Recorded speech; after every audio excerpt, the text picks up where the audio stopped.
வணக்கம் மகளே. சென்னை சைதாப்பேட்டை ஜெயராம் தெருவை சேர்ந்தவர் தான் மெர்சி. இவங்க ஒரு தனியார் நிறுவனத்தில் வேலை செஞ்சுட்டு வராங்க. குடும்பத்துடன் சைதாப்பேட்டையில் தான் வசிட்டு வராங்க. மெர்சிக்கு பக்கத்தில் இருக்கக்கூடிய பல்லாவரம் பகுதியை சேர்ந்த சதாம் ஹுசேன் என்பவர் பழக்கம் ஏற்பட்டிருக்கு. ஆரம்பத்தில் 2 பேருமே நண்பர்களாக பழகி வந்திருக்காங்க. நாளடைவில் இந்த நட்பானது காதலாக மாறியிருக்கு. கிட்டத்தட்ட 2 பேருமே 11 ஆண்டுகளாக காதலிச்சுட்டு வந்திருக்காங்க. இப்படி 11 ஆண்டுகளாக காதலிச்சுட்டு வந்ததால் மெர்சி தன்னுடைய காதலனான சதாம் ஹுசேன்கிட்ட போயிட்டு நம்ம 2 பேருமே திருமணம் செஞ்சுக்கலாம் அப்படின்னு சொல்லி கேட்டிருக்காங்க. அதே சமயத்தில் அடிக்கடி மெர்சி தன்னுடைய காதலனான சதாம் ஹுசேனுக்கு கொஞ்சம் பண உதவிகளையும் செஞ்சுட்டு வந்திருக்காங்க. தன்னுடைய காதலிக்கிட்ட அதிகமாக பணம் இருப்பதை தெரிந்து கொண்ட சதாம் ஹுசேன் தன்னுடைய காதலி தன்னை திருமணம் செஞ்சுக்கலாமா அப்படின்னு சொல்லி எப்போ கேட்பாங்க அப்படின்னு சொல்லி காத்துக்கிட்டே இருந்தார். அதே மாதிரி அவருடைய காதலியான மெர்சி என்ன நீ எப்போ திருமணம் செஞ்சுக்க போகிற அப்படின்னு சொல்லிட்டு கேட்டாங்க. அந்த சமயத்தை பயன்படுத்தி கொண்ட சதாம் ஹுசேன் என்ன சொன்னார்னா, நான் தொழிலில் நஷ்டம் ஏற்பட்டுச்சு, அதனால் எனக்கு கொஞ்சம் கடன் இருக்குது, நான் அந்த கடனை கட்டலைன்னா என் மீது போலீஸில் புகார் கொடுத்துருவேன் அப்படின்னு சொல்கிறாங்க. அப்படி புகார் கொடுத்துட்டாங்கன்னா எனக்கு ரொம்ப அவமானமாயிரும், எனக்கு வேறு வழியே இல்லை, நான் தற்கொலை பண்ணிக்க போகிறேன் அப்படிங்கிற மாதிரி தன்னுடைய காதலியான மெர்சிக்கிட்ட சொல்லியிருக்காரு. ரொம்ப உருக்கமாக பேசியிருக்காரு. ஐயோ நம்மளுடைய காதலன் கடன் அடைக்காமல் அவமானம் அடைஞ்சு தற்கொலை பண்ணிப்பானா அப்படின்னு சொல்லிட்டு, இல்லை வேண்டாம் நான் அவனுக்கு பண உதவி செய்கிறேன் அப்படின்னு சொல்லிட்டு மெர்சி முன் வந்திருக்காங்க.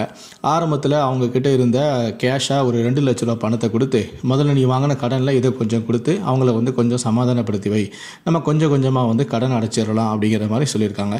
சரி வந்த வரைக்கும் லாபம் அப்படின்னு சொல்லிட்டு சதாம் ஹுசேன் என்ன பண்ணார்னா மெர்சிக்கிட்டே இருந்து அந்த 2 லட்ச ரூபாய் வாங்கி வச்சுக்கிட்டாரு.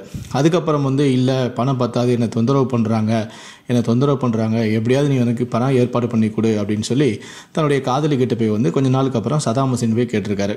அதுக்கப்புறமா சரி நான் வேணா என்கிட்ட பணம் இல்லை, நான் வேணா வங்கியில் லோன் எடுத்து உனக்கு தரேன் அப்படின்னு சொல்லிட்டு லோன் எடுத்து கொடுத்துருக்காங்க. இப்படியே கொஞ்சம் கொஞ்சமாக லோன் எடுத்து கிட்டத்தட்ட அவங்க கேஷாக கொடுத்த 2 லட்சத்தையும் சேர்த்து கிட்டத்தட்ட 8 லட்ச ரூபா வரைக்கும் சதாம் ஹுசேனுக்கு அவங்க கடனாக கொடுத்துருக்காங்க. இப்படி கடன் கொடுத்ததால் வங்கியில் கடன் கொடுத்ததால் தற்போது வங்கியில் இருந்து மெர்சிக்கு இஎம்ஐ கட்டணும் அப்படின்னு சொல்லி மெசேஜ் வந்துக்கிட்டே இருக்குது. அப்போது ஒரு கட்டத்தில் அந்த இஎம்ஐ படத்தை கட்ட முடியாமல் மெர்சி போயிட்டு நம்ம சதாம் ஹுசேன்கிட்ட போய் கேட்குறாங்க. காதலான சதாம் ஹுசேன்கிட்ட போய் கேட்குறாங்க, இந்த மாதிரி எனக்கு என்னால் இஎம்ஐ கட்ட முடியல, நீ கொஞ்சம் கட்டு, நீ தான் தொழில் பண்ணுறிய, நான் தான் உனக்கு எவ்வளோ கடன் கொடுத்துருக்கேன், நீ கட்டு அப்படின்னு சொல்லி கேட்டிருக்காங்க. அதுக்கப்புறமா தான் சதாம் ஹுசேன் தன்னுடைய சுயரூபத்தையே காட்ட ஆரம்பிச்சிருக்காரு. இல்லை என்னால் கட்ட முடியாது அப்படின்னு சொல்லியிருக்காரு. சரி பரவாயில்ல, அதை பார்த்துக்கலாம், அப்போ என்னை திருமணமாவது நீ செஞ்சுக்கோ, நீ தான் கடன் அடைச்சா என்ன திருமணம் செஞ்சுக்கிறேன்னு சொன்னீங்க, இப்போ என்ன கடன் அடைச்சாச்சு இல்லை, என்ன நீ திருமணம் செஞ்சுக்கோ அப்படின்னு சொல்லி கேட்டிருக்காங்க. அதுக்கப்புறமா என்ன பண்ணியிருக்காங்கன்னா சதாம் ஹுசேன் அதுக்கப்புறம் அந்த மெர்சிக்கிட்ட பேசுறதையே நிறுத்திட்டு தன்னுடைய மொபைல் ஃபோனையும் சுவிட்ச் ஆஃப் செஞ்சுட்டான். ஒரு கட்டத்தில் மெர்சி நேராகவே சதாம் ஹுசேனை பார்த்து, நீ இந்த மாதிரி என்ன நீ ஏமாற்றிட்ட, 8 லட்ச ரூபா வரைக்கும் என்ன நீ ஏமாற்றிட்ட, அதனால் நான் தற்கொலை பண்ணிக்க போகிறேன், தற்கொலை பண்ணிக்கிட்டு நீ தான் அதற்கு காரணம் அப்படின்னு சொல்லி நான் எழுதி வச்சுட்டு சாவ போகிறேன் அப்படின்னு சொல்லி தன்னை எப்படியாவது இவன் கல்யாணம் பண்ணிக்கணும் அப்படின்னு சொல்லி மெர்சி போய் மிரட்டியிருக்காங்க. ஆனால் அதுக்கு பயப்படாத சதாம் ஹுசேன், தாராளமாக நீ தற்கொலை பண்ணிக்கோ, நீ செத்துப்போ, யார் ஒன்று கேட்க போகிறா, நீ என் பேரை எழுதி வச்சுட்டே சாகு, அதை நான் பார்த்துக்கிறேன் அப்படின்னு சொல்லிட்டு அந்த மெர்சிக்கிட்ட வாக்குவாதத்துலேயும் ஈடுபட்டிருக்காரு. அதே மாதிரி நீ செத்து போனால் கூட எனக்கு எப்படி வெளியே வரணும்னு எனக்கு தெரியும், என்னுடைய உடன் பிறந்த சகோதரரை ஒரு வழக்கறிஞர் தான், ஸோ அவர் என்னை நிச்சயமாக வெளியே எடுத்துருவார், உன்னால் முடிஞ்சது நீ பார்த்துக்கோ அப்படின்னு சொல்லி மெர்சியை மிரட்டி அனுப்பியிருக்காரு.